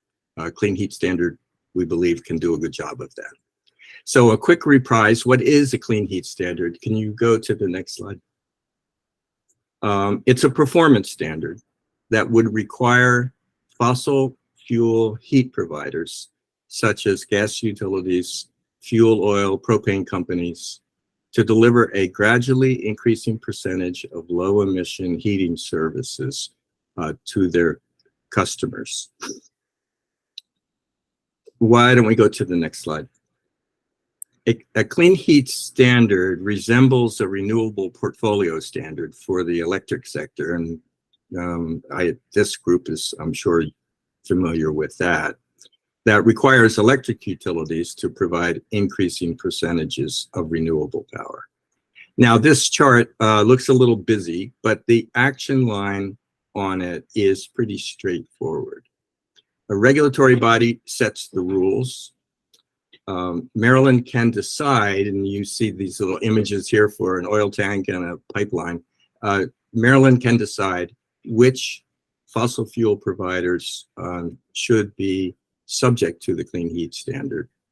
Colorado has supplied it only to the larger pipeline utilities, but Vermont and Massachusetts are designing policies where they plan to include also fuel dealers that deliver oil and propane, which creates more of a level playing field there. If you go down the drawing here, the providers, the obligated parties, can meet the standard either by working directly with customers or by hiring contractors to do the work, or they can buy credits from third parties, such as an HVAC contractor or maybe a weatherization agency that's actually doing the work and delivering savings. An important feature of the CHS is that a range of measures can qualify for clean heat credits. That would include weatherization, heat pump water heaters, heat pump space heaters, and some clean alternative fuels, subject to state discretion. Since different measures deliver different results, we need a common denominator. And the common denominator is tons of greenhouse gas avoided by a particular action. Importantly, the program does not include offsets, pure offsets. Clean heat measures must be delivered to buildings in Maryland. The principal goal of the program is to transform the heating sector in your state. This will lower the heating and cooling bills of folks in Maryland, businesses and homeowners, and it would improves local air quality, and it reduces greenhouse gases. And at the very bottom of this picture, we have a customer hand choosing which options and choosing also the timing of when they want to improve their building. And it's important for us all to recognize, I'm sure you do, you know, this kind of program, transforming the building sector requires, you know, 2.5 million kitchen table conversations. Individual building owners have to decide to do something, and it's not an easy thing for individuals to decide. So they need a program that is designed to actually work with them at the kitchen table. Next slide. Another feature of the CHS is what we call the umbrella policy. It's designed to embrace and work with other state and local policies to transform the heat sector. Major examples would include heating equipment standards, building codes, empowers programs, even a cap and invest program if Maryland chooses that path. All of these programs can help meet the goals of a CHS, and they can all earn credits that would make it easier for obligated parties to meet what is a very ambitious climate goal that Maryland has adopted. Now over to Nancy. All right, thank you so much, Richard. Good, I guess still good morning to everybody on the Mitigation Working Group. We appreciate the chance to be here to speak to you again. I'm going to talk about 2 guardrails to complement what Richard has already said about the overview of the program. The first, well, there's more actually. This slide has 2 different guardrails, and then there's a third on the next slide. But in terms of equity and cost, you know, we see how important those are to a clean heat standard and the need to improve equity in energy, lowering energy burdens, lowering customer costs. So this slide lays out some of our ideas and examples that we think Maryland might consider as part of the clean heat program. Because to us, the goal is to ensure that low and moderate income customers are afforded all the new technologies that can improve their comfort, lower their costs while they are lowering greenhouse gas emissions. For example, continuing weatherization, which is WX on this slide, and heat pump deployment, as Maryland has been doing, are keys to the ongoing program. And on costs, we also see that there can be options that would allow MDE to slow the pace of the program, in other words, slow the pace of greenhouse gas reductions through changing or revising the greenhouse gas reduction requirements. So some options for you all to think about. Next slide, please. And we wanted to talk about a couple of environmental guardrails as well. So we see this as a discussion of how credits, part of the discussion of how credits will be earned and accounted for. As Richard mentioned, we mentioned first that one of our recommendations is that only actions that are taken in state to households or businesses within Maryland would earn credits. And 2 sort of related issues concern how fossil fuel greenhouse gas emissions are accounted for. For example, first, should the program allow for switching from one fossil fuel to another? For example, moving from propane to methane, or is that not going to be eligible? And second, how fuels like renewable natural gas or RNG on this slide are accounted for and perhaps include some limitations to those fuels. So we provide some ideas on this slide for actions you might want to take on these issues. And we're happy to discuss any of these options and those on the prior slide if Mark, if we have a few minutes for Q&A after this or at another time. I expect we'll be back at some point. Next slide, please. So this slide sums up why we believe a clean heat standard is an important policy for Maryland to consider for greenhouse gas mitigation in the thermal sector. First, we need a policy driver where designated parties are obligated to demonstrate greenhouse gas reductions. And second, we see a need for sector-specific policies that help achieve those reductions, particularly in the thermal sector, where, as Richard mentioned, actions are hard because of the diffuse nature of the emissions and the need to work with households and small businesses. So in sum, we see the need for we see that a clean heat standard could be a good program and policy for Maryland to follow, given the limitations of the other options that are listed on this slide and the opportunities that arise from a clean heat standard. Next slide, please. So if you're interested in more of the details on any of these issues, Mark mentioned the 4-pager, which you have, and the report, which our longer report, which you'll have next month. In the meantime, if you can't wait, here's some other things you can read up on Clean Heat Standard and gives you a flavor for what's going on in other states as well. And I believe our next slide is our final slide with our contact information. We're certainly welcome to hearing from any of you. We look forward to hearing people's questions and comments if we have a few minutes now. But thank you all. Great, thank you. And obviously, this is a significant, program that the state is considering. The MWG is among the stakeholder groups that we intend to get input on as we contemplate what we're hearing from RAP in this presentation in the 4-pager. And again, this is all just a primer to kind of refresh your memory on what the concept is so that you're ready to digest the report that should be coming out in September. Let's see. Mike, go ahead, please. Yeah, just to, one, I assume the materials will be made available with the other materials for this. So all members can see it. I might have missed it. Which states have adopted the Clean House Standard? What's the status in other states now?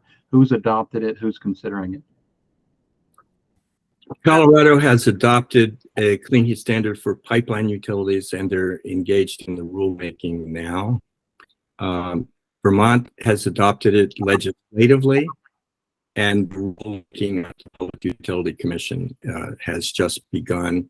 Massachusetts included it in their Clean Heat Action Plan, and they are now doing the stakeholder outreach to work on their program. There are some other places in the world that have clean heat policies in consideration as well. The United Kingdom, France, Ireland are working on this similar topics.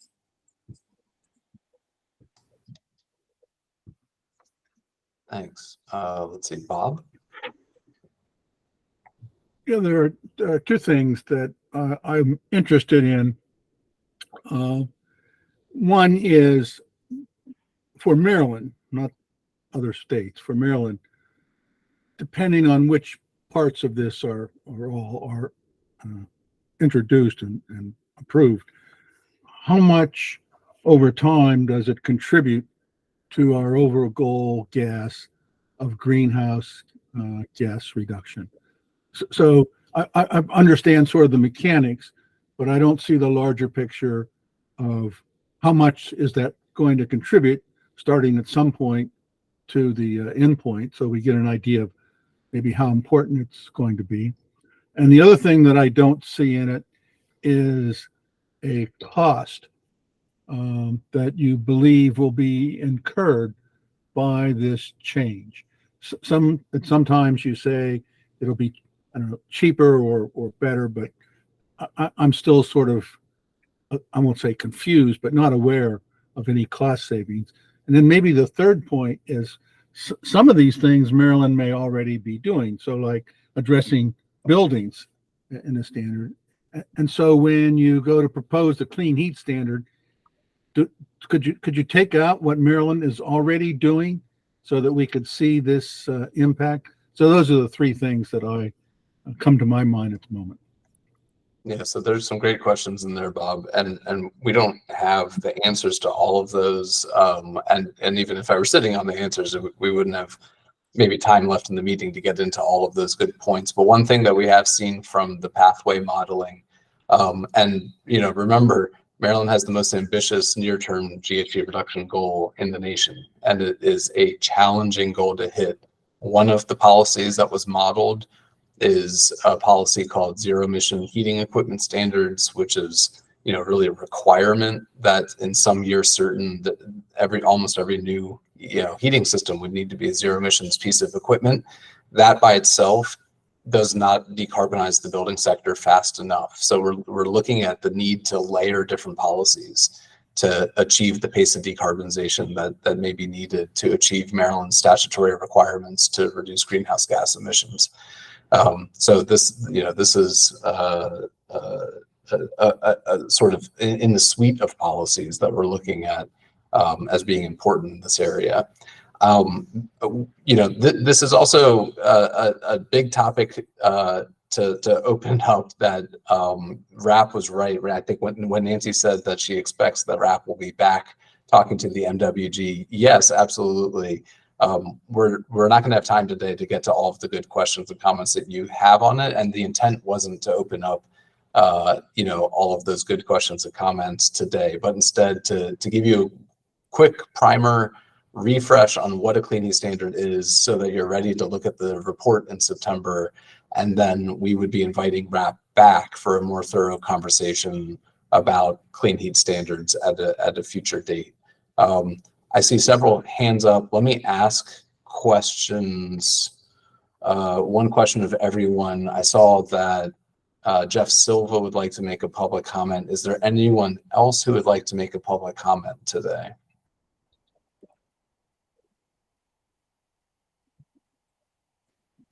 All right, I see a hand up from James Wagner. Thank you.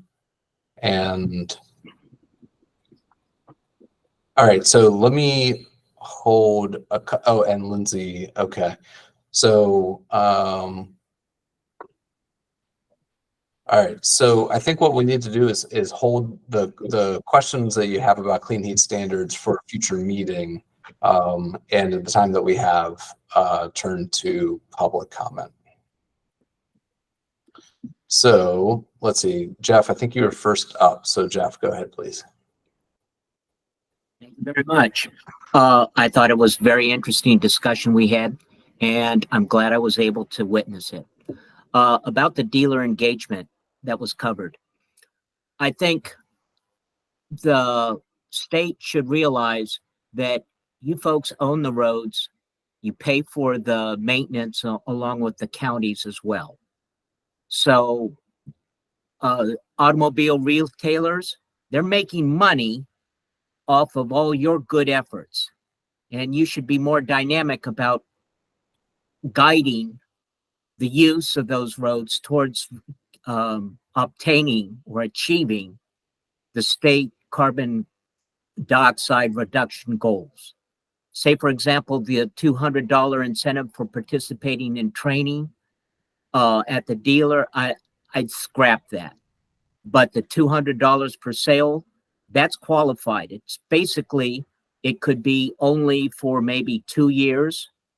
And if the salesperson intended an in-person EV use and charging instruction covering types and available chargers, and also that the student knows and passes a test covering which EVs are qualified for the incentives, and knowledge of the limitations, such as the time required for different charging voltages that are available.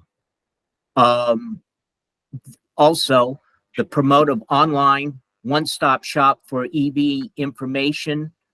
A lot of times, I think that's a great idea if it's supplied by the state. And I would suggest that the manufacturer that sells the most EVs should have the most prominent position on that list. For discussion of basically the fleet management, I had a discussion with Montgomery County's EV fleet manager, and she said that the obstacle to county employees using those vehicles were that they didn't want to spend time charging the vehicles at the county charging, I guess, vehicle depot. So the fact is that if we could get around that and encourage them to fleet drivers to use electric vehicles by issuing a level 3, a credible level 3 charging membership. That's my suggestion. And the super user, well, that needs to be verified. I could imagine some rich person out there in the country, they buy a Lightning, Ford Lightning, and they just let it sit as a trophy. And I've seen that with electric vehicle users. They're intimidated by this technology. So it has to be put. You're only going to get those carbon reductions by getting them into use. I suggest having their mileage to be able to be verified every year for first 4 years. Thanks, John. And that's very good. Thank you very much. I conclude. Thanks. And also, you reminded me one thing that we didn't talk about that we can talk about in 2 weeks when we come back is that there was an idea in the super user program that the vehicle, the old vehicle would be turned in and scrapped. So that's something that we should also talk about more, whether that is a scrapping program or not. I think that's excellent. Thank you. Thank you. Let's see. And then James, go ahead, please. Yeah, I'll be quick because I see Lindsay wants to speak. So I had comments in the chat. One was essentially we're bringing in dealerships as partners in this, but the overarching goal I suggest that we not forget is that we don't drive, or we drive as minimally as possible. Now that's pie in the sky. People are going to have to drive, but I would hope that dealers maybe encourage people to and facilitate information about ride sharing programs, for instance, and mass transit, things like that. That's one thought. Another idea on partnerships is repair facilities that are going to be put out of business probably when EVs finally take over because they don't need much maintenance. So bring them in all ways possible, with incentives for perhaps battery testing, lithium-ion battery testing, maybe even charging facilities at their formerly predominantly ICE vehicle repair facilities. So just some thoughts there. Increase the partnerships of these businesses. Okay. Thanks. Thank you, James. All right, and Lindsay, and then we'll turn to the co-chairs for concluding comments. Thanks so much, Lindsay Mendelson. I'm the transportation representative with the Maryland Sierra Club, and thanks for working on the EV recommendations. Just wanted to name a couple things that gives me pause. First is the toll discount for EVs. We want to make sure that doesn't have the unintended consequence of increasing vehicle miles traveled and incentivizing driving. So I would encourage folks to drop that recommendation. The other one is incentives for SUVs, specifically a very high MSRP cap of $80,000. Makes me also nervous, and the Pathways report did indicate that we should encourage folks to be, at least individual residents to be using smaller cars that have a less of a overall carbon footprint, even if they are EVs. And I think there should be an encouragement to also extend any rebates to e-bikes in areas like Denver. They've replaced 3.4 trips per week with e-bikes, so they have a pretty significant impact. The other thing that I also wanted to name is that I know that EV Ready Building Code recommendation was in the energetics report, so I would encourage recommendations to be sent over related to that, specifically that Maryland should adopt amendments to the 2021 IECC as soon as possible that require at least one space in single-family home parking areas to be EV ready, and at least 20% of multifamily new construction parking spaces to be EV ready, and the remaining percentage to be EV capable. And then finally, I would encourage, I know this is separate from the EV discussion, but for the mitigation working group to consider recommendations about creating a VMT reduction strategy. In the Pathways report, it was very clear that we need to reduce vehicle miles traveled, and it's important that MDE work with MDOT to identify strategies to reduce vehicle miles traveled. MDOT currently has a goal of reducing VMT 10% by 2030. I think that should be increased, but MDE should be working with MDOT to make sure that we're meeting those targets. And finally, MDOT is working to reform, make changes to the scoring process for their 6-year capital budget. And I think it would be wonderful if MDE can work with MDOT to ensure that reductions in greenhouse gas emissions are incorporated into prioritizing projects. So thank you. Thank you. We're a couple minutes past noon. Apologies for the extended meeting. Final word to the co-chairs. I won't hold everybody up. Just thank everybody for sticking in here for the conversation.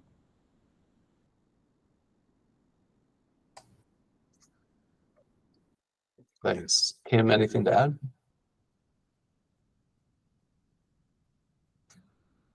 She may have run off her noon commitment. All right. Well, thanks. Sorry, that was a lot of good information that we received on the EV incentives. A lot of information on clean heat standards that we threw at you all at the end. Again, just a primer for future conversation. So apologies that we didn't have time to get into all of your good questions and comments about that, but to be continued for sure. Next meeting only 2 weeks out, so September 14th. Tune back in. Same happy group, same Google Meet setting. We look forward to seeing you then. Take care, everyone, and safe travels.